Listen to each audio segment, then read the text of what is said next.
السلام عليكم ورحمة الله وبركاته. ازيكم يا حبايبي؟ عاملين ايه؟ ان شاء الله باذن الله هنعمل مع بعض النهارده حاجة حلوة وبسيطة. هنعمل مع بعض شوية شعرية باللبن. انا حطيت هنا شوية زيت، وهجيب قطعة زبدة تسيح هحط عليهم الشعرية. بص حبايبي، الشعرية اهي هنسقيها بقى المية تستوي بالمية، ونحط لها شعرة ملح وتستوي، وبعد كده نحطها بقى في الاطباق بالميه ونزود لبن. هوريكم ان شاء الله خطوه بخطوه كده مع بعضنا ان شاء الله. اللبن اهو يا حبايبي خلاص غلي. ده لبن بلدي، ما رضيتش اجيب اكياس اهو.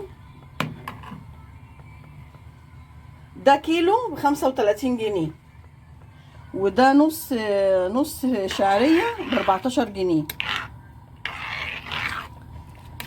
يعني حوالي 50 جنيه.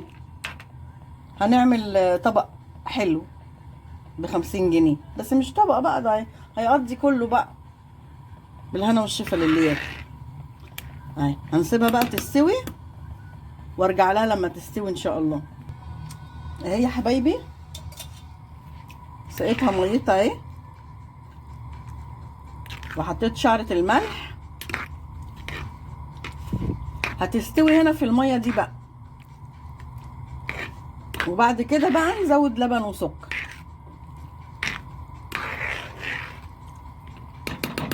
هنسيبها بقى تستوي ونرجع لها. حبايبي معلقة الزبدة اهي، حطها بقى تسيح هنا، بدل ما احطها وهي بتتحمر تتحرق، هي بتسيح هنا.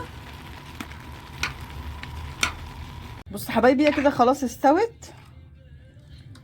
الكاميرا عامله كده اهي. بص حبايبي استوت اهي خلاص.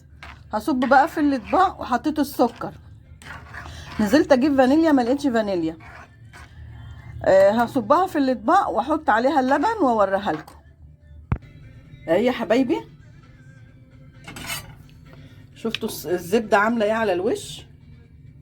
عامله وش زبده اهي. طعمها جميل ولذيذ والله، كلها زبده اهي. لو عجبتكم الحاجه الحلوه دي ما تنسونيش في اللايك والاشتراك، انا منزلاهم تحت لله.